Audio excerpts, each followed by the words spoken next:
حکم بھائی کون ہے بھائی؟ السلام علیکم۔ السلام علیکم۔ وعلیکم یا علی مدد، السلام، کیسے کیا ہیں حال؟ قبلہ؟ یا خیریت علی سے مدد، کیا حال ہے؟ خیرت سے ہیں؟ کیا نام ہے آپ کا؟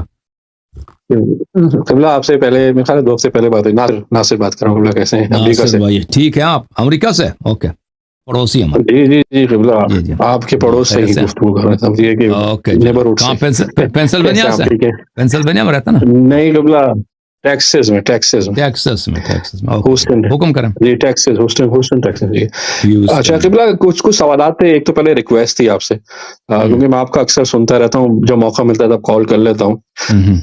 یہ جو سید زادی اور غیر سید کا جو سلسلہ ہے قبلہ، میرا خیال ہے اس پہ آپ نے سحر انگیز گفتگو کر دی ہے، اور کافی دفعہ کر دی ہے۔ مطلب یہ کہ اگر نہ ماننے پہ تو آپ مار لگا دیں کتابوں کے، تو کیونکہ دماغ میں ایک چیز بیٹھ گئی ہے کہ بس یہ، اور جو بھی آپ سے بحث کرنے وہ لوگ آتے ہیں، اس میں آپ اکثر یہ دیکھتے ہوں گے کہ وہی لوگ ہیں جو شاید عربی بھی صحیح سے نہیں پڑھ سکتے، میرا خیال ہے جن کو شاید غسل بھی صحیح سے کرنا نہیں آتا، اور وہ مطلب یہ کوئی چیز، کوئی مذاق نہیں ہے کہ آپ حلال محمد کو حرام کر دیں۔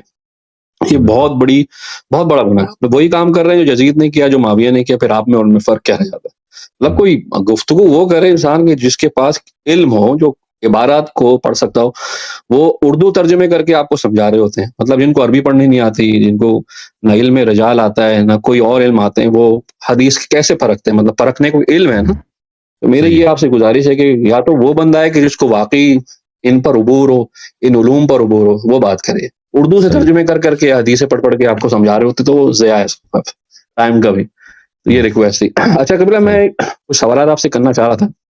ایک تو پہلا میرا سوال یہ تھا کہ جیسے کہ ہم دیکھتے ہیں کہ دور حاضر امام کی روایت ہے کہ جو بھی یہ دعویٰ کرے کہ میری امام سے ملاقات ہوتی ہے، وہ جھوٹا ہے، کاذب ہے۔ تو بہت سی ہمیں روایت ملتی ہیں، جیسے کہ آیت اللہ مرشی نجفی صاحب ہیں، انہوں نے اپنی تفسیر میں لکھا، یا بہت سے پچھلے علماء، علامہ ہلی ہیں، کہ میری امام سے ملاقات ہوئی ہے۔ تو یہ اس حوالے سے آپ کیا بیان فرمائیں گے کہ کیونکہ امام نے تو منع کیا ہے کہ آپ نے یہ دعویٰ نہیں کرنا ہے، ہوتی ہوگی یقیناً ملاقات کے اعمال بھی ہیں کہ آپ کر سکتے ہیں، لیکن جو دعوے ہوتا ہے اس کے بیک گراؤنڈ کیا ہوتا ہے؟ کیا وہ اپنے کسی دوست کو بتاتے ہیں، وہ ان کی کتاب میں وہ حال لکھتا ہے؟ تو کس طرح یہ آگے دیکھیں کہ یہ جی جو امام علیہ الصلوۃ والسلام کی حدیث ہے، یہ اس وقت نازل ہوا تھا، صادر ہوا تھا جب آخری وکیل جو تھے ان کے وفات کا وقت آیا تھا۔ تو امام علیہ الصلوۃ والسلام نے اس پس منظر میں، اس کانٹیکسٹ میں، کہ آپ جو ہیں علی ابن محمد السمری جو ہیں رحمۃ اللہ علیہ، یہ سنہ 320 سے 329 کی بات ہے، کہ آپ کی وفات کا وقت آ گیا ہے، آپ کسی کو وصیت نہ کریں، اگر اب کوئی مشاہدہ اور رؤیت اور ملاقات کی ادعا کرے تو وہ کاذب ہے۔ ٹھیک ہے نا؟ کانٹیکسٹ یہ ہے، اس طرح نہیں ہے کہ بغیر کسی بیک گراؤنڈ کے پیچھے والا حساب نقل نہ کرے، صرف اتنا کریں جو مشاہدے کا ادعا کرے وہ جھوٹا ہے، اس طرح نہیں ہے کہ آپ وکیل ہیں، آپ کسی کو وصیت نہ کریں، یعنی آپ کے بعد اب غیبت کبریٰ شروع ہو رہا ہے، آپ کسی کو وصیت نہ کریں۔ تو یہاں پر کیونکہ وہ امام علیہ السلام کے سفیر تھے، امام علیہ السلام کے وکیل تھے، امام علیہ الصلوۃ والسلام کے جانب سے نمائندہ تھے، اب آپ مر جائیں گے، اب کوئی اگر مشاہدے کا ادعا کرے وہ جھوٹا ہے۔ یعنی جو اس کا یہ بنتا ہے کہ جو شخص سفارت کا ادعا کرے، وکالت کا ادعا کرے، ٹھیک ہے نا، کہ امام علیہ السلام کے جانب مجھے خط دے دو، میں جواب لے کے آؤں گا، میری ملاقات ہوتی ہے، اس طرح کی بات ہے کہ آپس میں ہماری گفتگو ہے، دوستی ہے امام علیہ السلام سے، اس طرح اگر کوئی کرے تو وہ جھوٹا ہے۔ لیکن اگر کوئی اس طرح کا ادعا نہیں کرتا، نیابت کا ادعا نہیں کرتا، وکالت کا ادعا نہیں کرتا، بلکہ وہ چھپاتا ہے، ملاقات ہوتی بھی ہے تو وہ چھپا لیتا ہے، لیکن وہ بعض مثلا کبھی کسی نے اس کو قسم دے دی، یا کبھی اس نے مجبوراً کسی طرح سے اس سے نقل ہو گئی، تو اس طرح اگر وہ اس نے نقل کر دیا تو اس میں یہ حدیث اس کی طرف نہیں جاتا، ٹھیک ہے نا، کیونکہ اس میں جو قرینہ آپ دیکھ لیں، جو کانٹیکسٹ آپ دیکھ لیں، وہ اس صورت میں اس کا صدور ہوا ہے جب امام علیہ الصلوۃ والسلام سفارت اور نیابت کے باب کو، اس کے دروازے کو بند کر رہے ہیں، کہ اب جھوٹے لوگ آئیں گے، ادعا کریں گے نا کہ میں نائب ہوں، اب بھی ادعا ہوتا نہیں ہوتا کہ میں نائب ہوں نیابت، جی بالکل ہو رہا ہے، اور نیابت کا ادعا کر کے پوری دنیا پہ اپنے آپ کو امام بنا دیا ہے، ہر طرح بڑا کر جہاں پہ بھی کہ میں نائب امام ہوں، نائب امام کب امام علیہ السلام آپ کو نائب، اور وہ ادعا یہ بھی کرتے ہیں، اللہ جانتے ہیں، یہ خامنی والے لوگ ادعا کرتے ہیں کہ ملاقات بھی ہوتی ہے، یہ اکثر جو اب ہر جگہ نہیں کرتے علن، لیکن کوئی ایسا مجلس ان کو مل جائے نا کہ اس میں سادہ نوجوان ہیں تو ان کو اس طرح کہہ دیں گے، وہ کہہ دیتے ہیں۔ ایران میں تو بہت عام چیز ہے کہ وہ ان کے جو مولوی ہیں نا، جو درباری، وہ دیکھتے ہیں کہ سامنے والا مجمع کیسا ہے، اور دیکھتے ہیں کہ مجمع بہت ہی سادہ ہے تو ادھر شروع کر دیتے ہیں کہ آپ کو کیا معلوم کہ رہبر کی ملاقات کس کس سے ہوتی ہے نا، وہ سامنے والا ہی سمجھے گا کہ اس کی ملاقات امام علیہ السلام سے ہوتی ہے. آپ کو کیا معلوم، جو باتیں ہمیں نہیں معلوم رہبر صاحب کو کون کہاں سے غیب سے بتا دیتا ہے. تو ایسے اشارے کر کے یا بالکل واضح وہی بیچاروں کو بتا دیتے ہیں کہ رہبر جو ہے ان کی ملاقات ہوتی ہے اور امام زمانہ علیہ السلام کی ان کے ساتھ باقاعدہ میٹنگ ہوتی ہے ہمیشہ. تو یہ لیکن یہ بات نہ بھی ہو تو وہ نیابت کا ادعا تو کر رہا ہے، وہ تو سب کے سامنے ہے. آپ کے مجتہدین سب بغیر دلیل کے نیابت کا ادعا کر رہے ہیں، سیستانی وحید خراسانی یہ سب.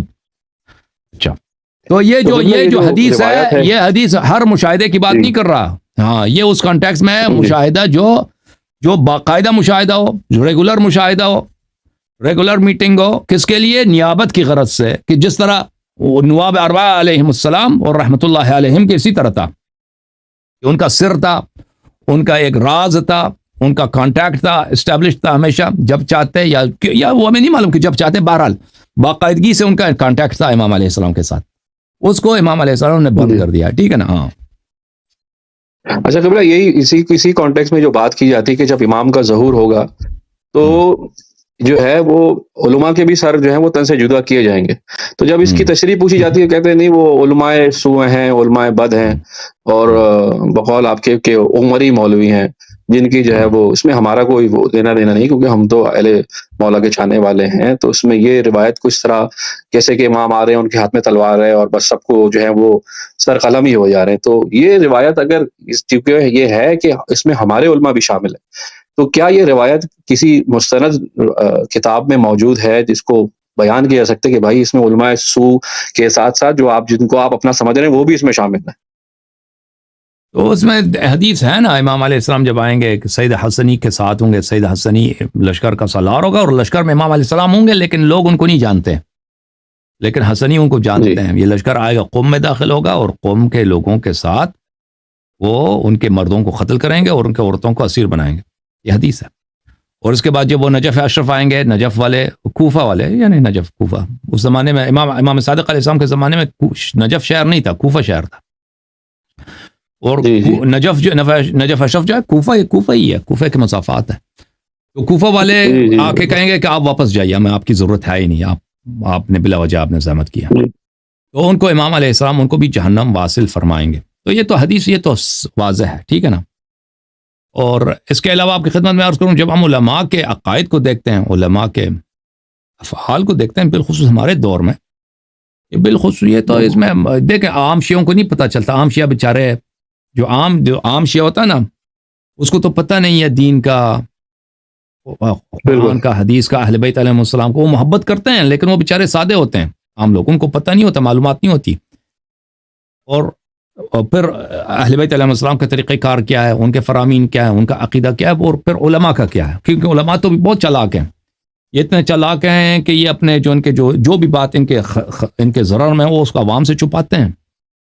تو یہ تو مجھے بخوبی معلوم ہے کہ ہمارے علماء کے جو عقائد ہیں، جو شیعہ کہلاتے ہیں، وہ تو ان میں سے میں سب علماء کا نہیں کہہ رہا، لیکن بہت سارے علماء ہیں ان کا عقیدہ بالکل زندیقانہ عقیدہ ہے، ملحدانہ عقیدہ ہے، بلا شک بلا ریب. اور ان کا اہل بیت علیہ السلام سے دور دور کا تعلق نہیں ہے، برائے نام. اور شیعہ عوام کو یہ بالکل بیوقوف بنایا ہوا ان لوگوں نے.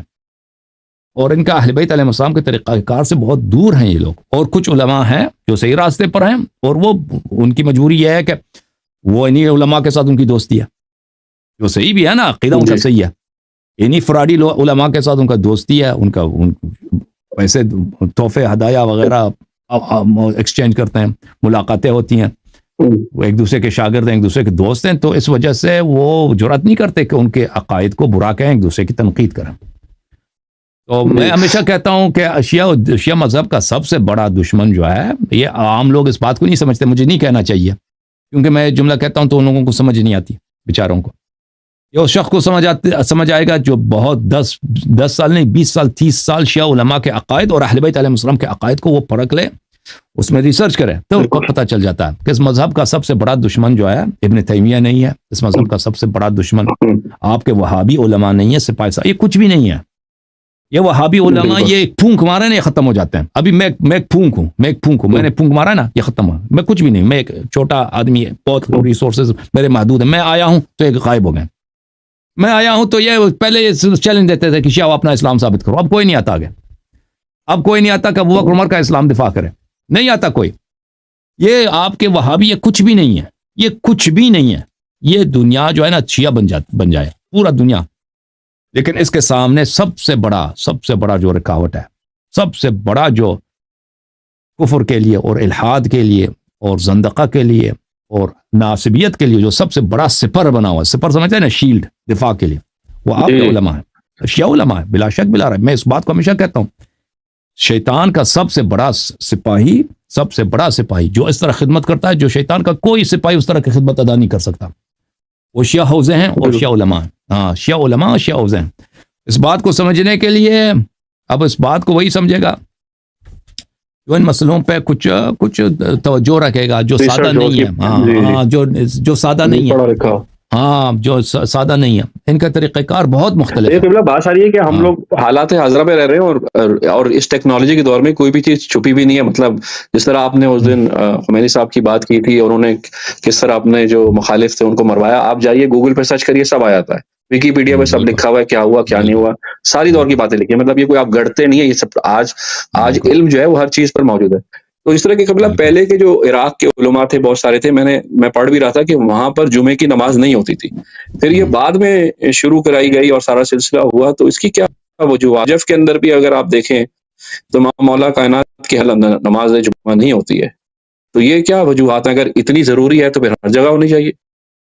یہ جو مجتہدین ہیں نا, شیعہ تو مجتہدین کی اتباع کرتے ہیں. نماز جمعہ مجتہدین کے ہاں خود اختلافی مسئلہ ہے. کچھ مجتہدین کہتے ہیں یہ حرام ہے, کچھ کہتے ہیں جائز ہے, کچھ کہتے ہیں واجب ہے. ٹھیک ہے نا. تو ٹریڈیشنلی جو رہا ہے وہ یہ رہا ہے کہ یہی تین اقوال ہیں کہ یہ حرام ہے. آپ اس کو کس طرح سے دیکھتے ہیں؟ وہ کبھی اس پہ اسپیچ کرنا ہوگا, اتنا اس طرح میں مختصر جواب نہیں دے سکتا. میں وہ دکھاؤں گا سب آپ. جی حرام ہے یا کہتے ہیں یا جائز ہے, یعنی وہ یہ اگر کوئی پڑھ لے تو وہ نماز ظہر سے. اور ایک تو ایک ہے کہیں گے کہ واجب ہے. پر وہ اسی وجہ سے تو جو خمینی صاحب ہیں ان کو تو ضرورت ہے نا, وہ حرام بھی ہو تو ان کے لیے یہ واجب ہے, کیونکہ یہ وہ اس کو کنٹرول کرتے ہیں. نماز جمعہ میں جہاں بھی ہوتا ہے نا, ان کے لیے ایک پروپیگنڈا کا ایک طریقہ کار ہے, بالخصوص ایران کے اندر, کیونکہ وہ جمعے کے دن سب جگہوں پہ نماز کی پابندی ہے. جمعے کے دن آپ جماعت نہیں سیاسی نماز ہے. کسی مسجد, سب مساجد میں نماز ظہر, نماز عصر پہ پابندی, آپ نماز نہیں پڑھ سکتے. کسی نے نماز پڑھنی ہے تو جا کے نماز جمعہ پڑھ لیں. ہاں, وہ ایک آیت اللہ تھے نا قم میں, سید محمد شیرازی, ہاں وہ نماز جمعہ, وہ نماز ظہر پڑھاتا تھا. تو پھر جو ہے اس پہ آ گئے کہ بھئی آپ کیوں نماز پڑھاتے ہیں نماز ظہر. وہ بھائی اس نے کہا نماز ظہر پڑھاتے ہیں, کیا یہ کوئی حرام ہے؟ تو اسی پہ کہہ دیا کہ نماز پڑھاؤ گے تو اب تیری خیر نہیں ہے. تو اس نے نماز ہی بند کر دی. پھر وہ جو ہے نماز ظہر جمعے کے دن کی وجہ سے دوسرے دن بھی نہیں پڑھاتا تھا, وہ اعتراض کی صورت میں. ہاں, تو وہ نماز بند کر دیا. وہ کافی مشہور ہے کہ یہ آپ جو بھی دیکھتے ہیں وہ علماء ڈرتے ہیں. بھائی ہم قوم میں تھے نا, تو ظہر کا وقت ہوتا ہے تو اگر کوئی عالم ہے اس کو کہتے ہیں کہ تم آگے بڑھو نماز پڑھتے ہیں, وہ ڈرتا ہے, آگے نہیں بڑھتا بالکل, وہ کوئی بہانہ کر کے نکل جاتا ہے. ہاں, تو اس وجہ یہ ہے کہ یہ لوگوں کو چاہتے ہیں کہ ایک جگہ جمع ہو جائیں. پھر وہ ان کے جو جمعے کے جو امام خطیب ہوتے ہیں وہ خود سب خامنئی کے دفتر سے اپوائنٹ ہوتے ہیں, اور پھر ان کو فیکس آ جاتا ہے, پہلے سے فیکس آ جاتا ہے کہ آپ 2-3 جمعے سے پہلے یہ جمعہ آ رہا ہے, آپ نے یہ کہنا ہے, یہ کہنا ہے, یہ کہنا ہے. بھائی وہ سب پوائنٹس اس کو پہلے سے پتا ہوتا ہے کہ خطیب, وہ جمعے کے جو امام جماعت ہوتے ہیں نا, وہ بالکل یعنی وہ ایک طرح سے اسپوکس مین ہوتے ہیں رہبری کے, کہ وہ رہبر کے خیالات کا اظہار کرتے ہیں. جو بھی ہے وہ رہبر کے آفس سے آ جاتا ہے. وہ سب لوگوں کو پتہ ہے یہ باتیں جو میں کہہ رہا ہوں نا, جو ایران میں رہے ہیں لوگ وہ اچھی طرح سے جانتے ہیں, یہ سب پتہ ہے. کہ ان لوگوں کو بتا دیتا ہے کہ بھائی فلان مولوی نے یہ کیا, اس کی مذمت کرو, یا فلان جگہ یہ ہوا ہے تم اس کو, وہ ان کی اپنی کوئی اختیار ہی نہیں ہوتی. پھر ان لوگوں کو بڑے جو امام جمعہ ہوتے ہیں ان کو بڑے بہت ان کو سہولیت ملتی ہے, بہت پیسے ملتے ہیں, بہت ہی پوزیشن ان کی بڑی ہوتی ہے. جیسے ایک شہر کا میئر ہو نا, شہر کا میئر ہے, اس کے پاس اتنے اختیارات ہیں, اسی طرح امام جمعہ کا اسی طرح وہاں پہ پوزیشن اتنا اہم ہے. جی ہاں, ایران میں. نہیں بالکل صحیح کہ فرما رہے ہیں. جس طرح جمعہ عیدین بھی اسی طرح کا سلسلہ ہے, تفصیلی گفتگو انشاءاللہ تعالی آنے والے دنوں میں آپ ضرور امام زمانہ کے حوالے سے پتہ Thank you, قبلہ سر صابر بس بھائی. لاسٹ ایک کوشچن پوچھوں گا آپ سے, Yeah. صرف ایک آخری جی. سوال پوچھوں گا آپ سے, بس لاسٹ کوشچن یہ ہے قبلہ کہ یہ جو حضرت خضر علیہ السلام نے جب موسیٰ علیہ السلام کو اپنے ساتھ لے کے گئے تو انہوں نے کہا تھا موسیٰ تم برداشت نہیں کر پاؤ گے, میں جو چیز ہوگی تو وہ سوالات کرتے گئے. ایک میرے ذہن میں جو سوال آتا ہے کہ جو انہوں نے بچے کو قتل کر دیا, تو جس طرح فرماتے ہیں کہ مولا کائنات کے سامنے بھی جب یہ ملعون آیا تھا تو امام کے صاحب نے بولا تھا کہ آپ نے اس کو کیوں نہیں قتل کیا, قاتل ہے, تو مولانا نے کہا تھا کہ جب تک کوئی عمل نہ کرے تو میں اس کو کیسے قتل کر سکتا ہوں. تو میرا آپ سے صرف یہ سوال ہے کہ حضرت خضر نے کہا کہ یہ بڑا ہو کے قاتل بنتا ہے یا اپنے ماں باپ کو قتل, جو بھی تھا سلسلہ, تو ابھی تو اس نے وہ عمل کیا نہیں ہے لیکن اس کو اس سے پہلے اس کی سزا ملی ہے, تو اس کے پیچھے کیا وجوہات ہیں؟ تو وہ اللہ کے حکم سے کرتا تھا نا. میں قرآن کی جو آیت ہے وما فعلت عن امری, قرآن کی جو آیت ہے وہ یہ ہے, سورہ مبارک طٰہٰ ہے, سورہ مبارک کہف میں آپ کو آیت دکھا دیتا ہوں. یہ جب سب حضرت خضر علیہ السلام نے کہا کہ یہ جو میں نے کیا ہے یہ سب میں نے اللہ کے حکم سے ہے, اپنی صلاحیت سے نہیں کیا ہے, ٹھیک ہے نا. دیکھیں اللہ ایک تو ظاہر شریعت ہے نا کہ ہم نے حلال حرام کرنا, کہ کوئی اگر گناہ نہ کرے جب اس کو آپ اس کو سزا نہیں دے سکتے, ٹھیک ہے نا. یہ تو ہے.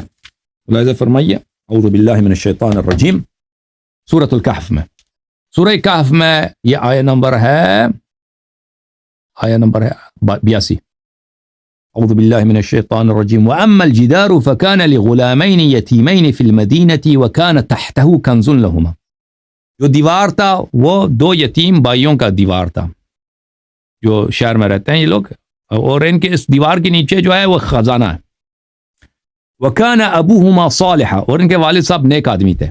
اچھا, فاراد ربك ان يبلغا اشدهما ويستخرجا كنزهما رحمة من ربك. اللہ کا ارادہ یہ تھا یہ دونوں جوان ہو جائیں پھر اپنے خزانے کو نکال دیں. تو وہ دیوار گر رہا تھا, میں نے اس دیوار کو اس لیے اس کی ترمیم کیا.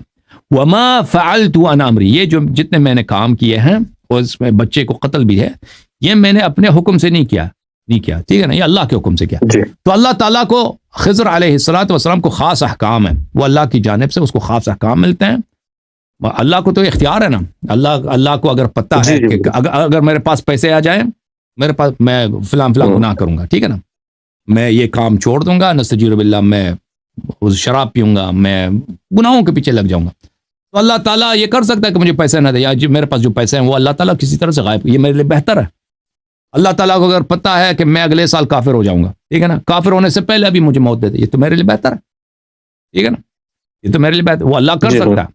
اب ظاہر شریعت میں میں نہیں کر سکتا کہ اگر مجھے پتہ چلے کہ فلاں شخص کافر ہو جائے گا, ابھی پہلے سے اس کو قتل کر دیتے ہیں, کیونکہ یہ ہمارے لیے جائز نہیں, لیکن اللہ کے لیے جائز ہے. اور اگر اللہ کسی کو یہ اختیار دے دے تو وہ کر سکتا. تو ائمہ طاہرین علیہم الصلوۃ والسلام, کیونکہ ان کی ولایت عام ہے, تو امام زمانہ علیہ الصلوۃ والسلام کے سپاہیوں میں سے ایک سپاہی حضرت خضر علیہ السلام ہے. حضرت خضر علیہ السلام ان کے اصحاب میں سے ایک صحابی حضرت خضر علیہ السلام ہے. تو اگر ان کا باطن میں وہ ان چیزوں کا وہ کرتے ہیں تو ہو سکتا ہے کہ وہ باطن میں کرتے ہوں, لیکن ظاہر شریعت میں وہ نہیں کر سکتے, کیونکہ اگر لوگ حضرت موسیٰ علیہ السلام اس پہ صبر کرنا ان کے لیے حرام تھا, صبر نہیں کر سکتے تھے, تو لوگ کیسے برداشت کریں گے, ٹھیک ہے نا. اب کسی بچے کو قتل کیا جائے اس طرح. جی ہاں, جزاک اللہ قبلہ, thank you so much. Thank you sir, سلامت رہیں آپ, زندہ رہیں. Thank you sir.